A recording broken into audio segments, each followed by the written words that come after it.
doy la palabra, necesitamos una referencia de contexto y tenemos a un experto que nos va a dar todas las claves de ese contexto y vuelvo con ustedes. Así que, Cristina Sanz, cuéntanos.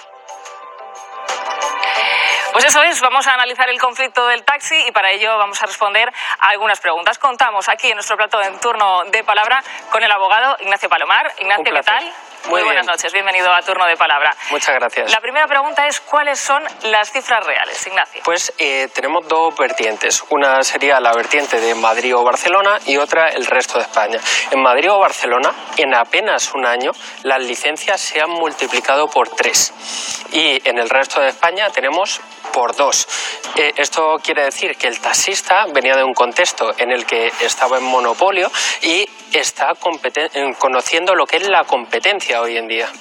Por tanto, estamos hablando de que en tan solo un año se han multiplicado, ha sido un crecimiento exponencial el de las licencias VTC. Y no solo eso, sino que no olvidemos que el taxi en Madrid puede trabajar 5 días a la semana durante 16 horas al día, pero la VTC no tiene actualmente ningún límite, es decir, que puede tener 2 o 3 turnos, es decir, a efectos cuantitativos la VTC vale por 2 taxis, es decir, hay muchas más de las que veremos en números.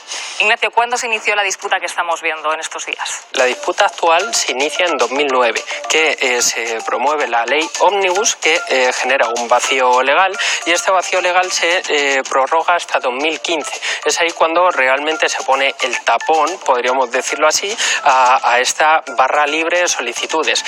Hasta ese momento, quien hacía una solicitud y se iba vía judicial, iba a tener automáticamente una VTC. Después de eso, no. ¿Qué nos pasa aquí ahora? El tema de la lentitud de la justicia. En España no es automática, no es instantánea. Es decir, las solicitudes que se hicieron en 2015 están saliendo hoy día. Eso es lo que el taxi no entiende, porque ve cómo siguen saliendo licencias y ve que la administración no puede hacer nada. Y es así. Y todavía queda por preguntarle si aún quedan muchas licencias por salir. Pues desgraciadamente creemos que varias miles de licencias. O sea, el problema realmente todavía no ha acabado y está muy lejos de acabar. ¿Cuántas? Pues por lo menos calculamos en España unas 8.000 aproximadamente. ¿Y esas 8.000 las vamos a ver en este año? Esto funciona según el Tribunal Supremo. Es decir, que cuando dicta la primera sentencia ya todas las demás son iguales y caen en cascada. Es decir, la primera es la que más tarda. Una vez tenemos la primera, ya durante este año yo me atrevería a decir que vamos a tener todas en la calle. ¿Cuáles son las claves? ¿Por qué está protestando tanto el sector del taxi?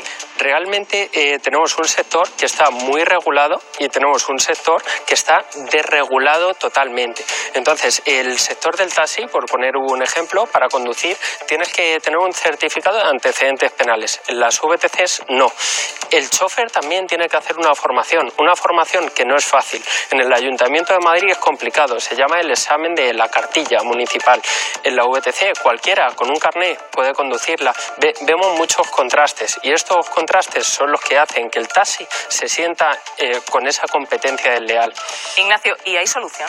Pues tenemos una solución muy clara. Además, hay un camino muy sencillo para verlo y es fijarnos en los demás. Vemos el modelo de Portugal, podemos ver el modelo de Canadá e incluso el modelo de Australia. Por concretar este último, de cada una de las carreras que hacen, ya sea taxi, ya sea VTC, se cobra $1 que va a un fondo destinado a sufragar esa pérdida de valor de los taxistas.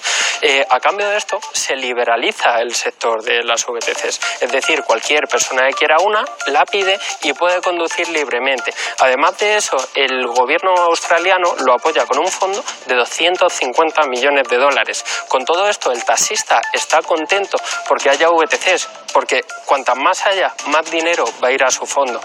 Y eso podría ser una posible solución. ¿Crees que se podría implantar? Yo estoy convencido que al menos podríamos estudiarla, porque hoy en día tenemos la situación de que el Ejecutivo podía haber solucionado de frente el problema y en vez de solucionarlo ha delegado las competencias en comunidades, que recordemos hay 17, y ayuntamientos, que recordemos hay más de 8.000. Es decir, un problema sencillo relativamente de resolver se ha hecho de proporciones gigantescas. Y esto es lo que no podemos dejar que siga ocurriendo. Hay que afrontar esto de frente. Por tanto, el modelo australiano podría ser un ejemplo, también Canadá o Portugal, Ignacio. Eso es. Bueno, pues estas son las claves que hemos analizado aquí en Turno de Palabra para ver cómo podemos solucionar el conflicto del taxi.